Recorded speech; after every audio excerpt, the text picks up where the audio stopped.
Assalamualaikum warahmatullahi taala wabarakatuh. Waalaikumsalam warahmatullahi wabarakatuh. Ya, seperti ini Pak, saya di sini cuma mau menjelaskan paparan teman-teman saya. Nah, di sini bagian saya itu mau menjelaskan sesi 3 tentang memahami cara anak usia dini belajar. Jadi begini Pak, semua anak itu sebetulnya mempunyai hak untuk belajar. Karena itu sudah diatur di dalam undang-undang bahwasannya anak usia dini, maksudnya bukan usia dini ya, anak-anak itu wajib untuk belajar selama berapa tahun? Biasanya standarnya paling enggak 9 tahun. 9 tahun itu kelas berapa? SMA kelas 3. Ya betul, minimal 9 tahun. Itu kalau nggak dinaikkan lagi oleh pemerintah Pak ya. Jadi intinya begini, di sini karena di sini adalah apa namanya ya, lupa. Modulnya memahami anak usia dini belajar. Jadi yang jadi permasalahan di anak yang usia dini, bukan anak yang SMA atau SMK. Saya cuma menjelaskan anak usia dini. Sebagaimana kita ketahui bahwa anak usia dini itu mempunyai hak juga. Maksudnya mempunyai hak untuk bermain dan mempunyai hak juga untuk belajar. Seperti itu. Nah, permainan-permainan di sini itu bebas, Pak. Contohnya ya, saya kasih contoh dulu. Sebetulnya yang saya tahu anak usia dini itu paling senang itu main gadget, main HP maksudnya. Kenapa? Karena di HP itu sudah tersedia semua. Sebetulnya begini Pak, untuk main HP itu kalau saya pribadi Pak ya, bukan tidak mengusulkan ya, tapi tidak mau mengajarkan kalau nanti saya punya anak, mudah-mudahan saya nanti cepat nikah dan punya anak Pak ya. Amin. Ya, jadi kalau misalkan nanti saya sudah punya anak, maunya saya itu tidak diajarkan gadget. Karena gadget itu ada hal positif dan negatifnya. Yang pertama saya jelasin untuk hal yang positif. Mungkin kalau anak kita pegang gadget atau HP Android seperti itu Pak ya, itu bisa dimanfaatkan ke dunia positif. Maksudnya kalau mau belajar di Google kan masuk orang yang paling pintar katanya. Serba ada Mas. Iya, katanya. Tapi saya kurang begitu tahu sih Pak. Yang saya tahu itu ya begitu. Karena Google itu masuk orang terpintar sedunia. Makanya kita bisa menggali informasi dari Google. Sembarang informasi. Sembarang informasi ada di Google semua Pak. Jadi kalau kita cari makanan, cari tips-tips untuk memasak makanan itu ada di Google semua. Makanya tips mendidik anak juga ada. Makanya Google itu dikatakan orang terpintar di dunia, seperti itu. Nah, itu hal yang positif Pak ya. Terus hal yang negatif, ada juga hal positif dan negatif. Tadi yang positif sudah saya jelasin, terus sekarang saya jelasin hal yang negatif. Hal negatifnya Bapak, hal negatifnya seperti ini. Kalau misalkan anak kita pegang HP dan tidak kita awasi, takutnya anak kita itu mencari hal-hal yang berbau pornografi. Contohnya terpengaruh sama teman-temannya yang lain. Karena teman-temannya yang lain itu sudah terjerumus di dalam dunia itu, katakan Pak ya. Nah, itu jadi dia ngajak teman anak jenengan untuk untuk ikut berpartisipasi, sekedar melihat pertama, tapi lama kelamaan akan ketagihan seperti itu. Jadi itu yang saya takutkan. Jadi kalau misalkan anak kita pegang HP, monggo sambian awasi betul-betul anak jenengan. Karena kenapa? Karena di dalam dunia internet itu ada hal yang positif dan negatif tentunya Bapak ya. Nah, di samping itu Pak, kita juga bisa mengajarkan anak kita itu permainan tradisional. Contohnya seperti main kelereng, main petak umpet, terus main layang-layangan. Terus apa lagi Pak? Main itu apa? Intinya permainan tradisional lah, seperti itu. tidak semua permainan tradisional itu Pak itu eh, mengajarkan kita tentang keburukan, tapi ada segi positif dan negatifnya juga. Tapi kebanyakan di dalam segi positifnya Pak. Kenapa? Karena di dalam permainan permainan tradisional itu kita diasah maksudnya kita diajak untuk mengasah pemikiran kita. Itu yang pertama. Yang kedua, kita juga akan Berarti itu sehat Mas ya, juga. bermain sambil belajar gitu Bermain ya. sambil belajar, betul. Iya, siap. Betul sampean itu, bermain sambil belajar. Jadi intinya itu, kalau di dalam dunia IT, maksudnya di dalam dunia HP Pak ya, itu permainan mungkin itu anak kita tidak banyak bergerak seperti itu. Tapi di dalam dunia permainan tradisional itu anak kita akan banyak bergerak di situ. Dan itu juga membantu pertumbuhan anak kita Oh iya. seperti itu. Belajar interaksi Belajar gitu interaksi ya. betul dengan lingkungan seperti itu.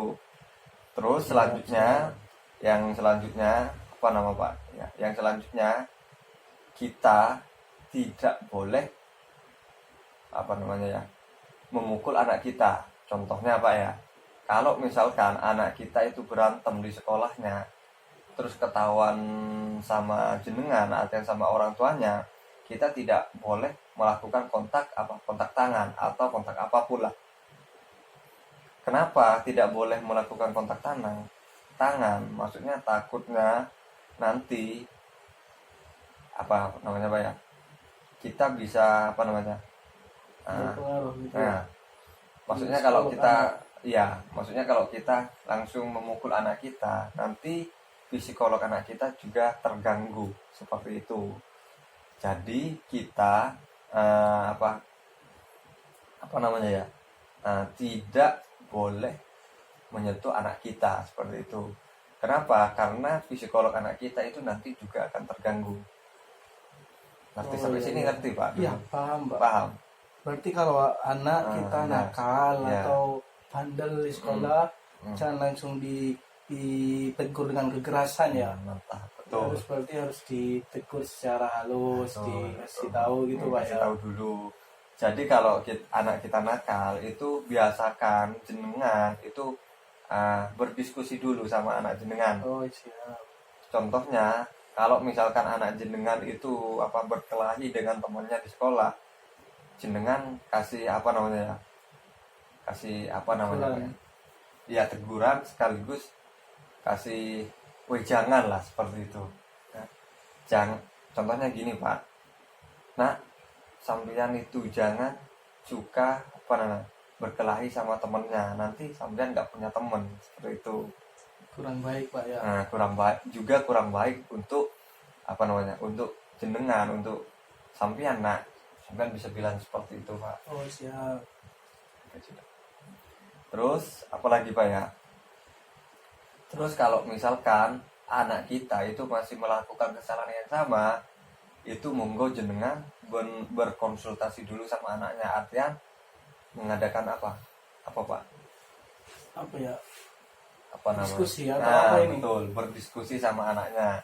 Nanti kalau misalkan anaknya melakukan kesalahan yang sama, monggo panjenengan tawarkan kepadanya, nanti anaknya itu mau dihukum bagaimana, biar anaknya bisa memilih. Seperti itu. Jangan kita langsung pakai kekerasan kepada anak kita, karena kekerasan itu sudah melanggar hak hak anak kita ya, seperti itu. Jadi kalaupun anak kita melakukan kesalahan, itu tegurlah dengan kata-kata yang halus dulu. Jangan pakai kekerasan gitu ya, membangun gitu Pak ya. Intinya seperti itu. Berbicara dengan tutur kata yang lembut dulu sama anak kita, karena itu anak kita. Kalau misalkan bukan kita yang mendidik anak kita, terus siapa lagi? Seperti itu kan Pak ya. Seperti itu. Terus seperti ini lagi Pak, di dalam keluarga Pak Rusli sama Bu Lili, di sini ada salah satu anaknya yang namanya siapa ya? Lupa Pak, sudah Pak. Siapa Pak ya? Anggaplah Ali Ah, atau apa. bukan. Anton. Katakanlah Anton dulu Pak ya. Soalnya saya juga lupa Pak. Anton ini Anaknya Pak anaknya Pak Rusli, tapi laki-laki. Dia Rusli. pulang sekolah, terus Oh. dia berantem sama temen sekelasnya. Jadi pas nyampe di rumah, ya bisa dikatakan anaknya itu apa ya, lebab. Apa namanya Pak? Anu semua, babak belur Nah, semua. babak belur. Tapi di dalam rumah Pak Rusli itu menanyakan ke anaknya itu, terus anaknya itu apa namanya, mengasih tahu bahwasannya dia tadi sudah berkelahi sama teman sekelasnya. Jadi Pak Rusli di sini mengajak apa namanya, mengajarkan untuk bukan mengajarkan Pak ya, berdiskusi dulu sama keluarganya, sama ibunya, terus Pak Rusli, terus yang namanya Anton ini. Anton siapa saya lupa Pak namanya juga Pak, Anggaplah Anton dulu tapi ya. Anton dulu Pak ya. Nah, setelah orangnya berdiskusi, maksudnya bukan orang Pak ya, setelah Pak Anton dan Bu Lili berdiskusi sama anaknya yang laki-laki ini, ternyata di dalam diskusinya menemukan satu Titik titik atau itu. apa ya, pemecahan masalah. Ya, pemecahan masalahnya satu. Jadi Pak Rusli di sini apa namanya, Anton yang anaknya Pak Rusli di sini, kalau misalkan memberi keputusan, maksudnya Pak, memberi keputusan kalau misalkan dia mengulangi kesalahannya lagi, dia akan berdiri di belakang pintu gitu loh, selama berapa jam. Tapi jangan disuruh berdiri selama 1 hari Pak ya, nanti anaknya jatuh, Iya. jatuh sakit seperti itu. Jadi intinya kita itu harus mendidik anak kita dengan baik. Kalau bukan kita, terus siapa lagi? Seperti itu Pak ya. Seperti itu. Jadi apa namanya ya? Ada pepatah mengatakan buah tidak akan jatuh jauh dari pohonnya. Seperti itu Pak pepatahnya. Jadi intinya seperti itu Pak ya. Kalau kita menemukan anak kita berkelahi, itu jangan langsung jenengan jotos. Itu tidak atau di kuping gitu ya, biasanya di kuping atau dijotos. Itu paling parah sudah Pak, jotosan itu. Intinya seperti itu Pak. ditegur Jadi secara halus gitu ditegur Pak ya. secara halus dulu. Nanti kalau anaknya mau, ya enggak Pak. Maksudnya kalau anaknya mau kan bagus seperti itu. Tapi kalau bandel Pak, Nah, kalau bandel itu permasalahan lagi Pak. oh iya.